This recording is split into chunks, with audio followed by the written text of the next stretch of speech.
නාකි වෙන්නේ නෑනේ. නාකි වෙන්නේ ඉතින් නාකි වෙන්නේ නෑ.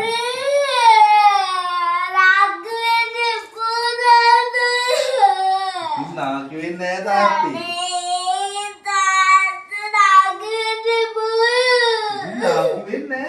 ඉතින් අහන්නකෝ මේ අහන්නකෝ දැන් තාත්තා නාකි වුණාම මොකද ඉතින් වෙන්නේ?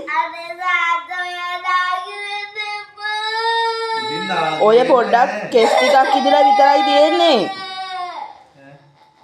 නාකි වෙන්නේ නෑ. හරි බොරුට අනන්නද ඉන්නකෝ. නාකි වෙන්නේ නෑ.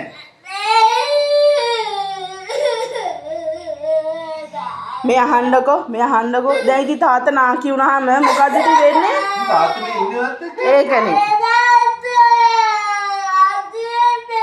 තාත්ති නාකි වෙන්නේ නෑ බබත් එක්ක ඉන්නවා. නාකි වෙන්නේ නෑ. එහෙනම් තාත්තයි කෙස් ටික පාට කරමුද අපි? හා. හරි පාට කරමු ඈ. අනන්න එපා. අපි මේකේ පාට කරමු ඈ. හරිද? කළු පාට ගාමු. හරිනේ එතකොට ආඩක් නැතු ඉන්න ඉතින්. හරි නාකි වෙන්නේ නෑ. හරි ඉතින් නාකි වෙන්නේ නෑ.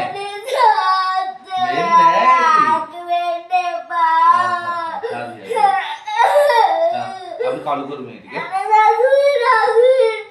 නාකි වෙන්නේ නාකි වෙන්නේ නෑ. ඔයාට දුකයිද තාත්තා නාකි වුණාම? ඒ මොකද්ද වෙන්නේ තාත්තා නාකි වුණාම?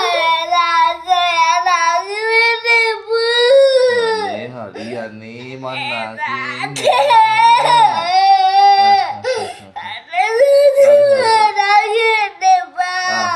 හරි අද මගේ පුතා අඬන්නේ නැතුව ඉන්නකො. අඬන්නේ නැතුව ඉන්න. හොඳ පුතා. හරි ආය එකයි නෑ. හරි දැන් අයියා එක්ක නෙමෙයි. අයියා එක්ක නෙමෙයි.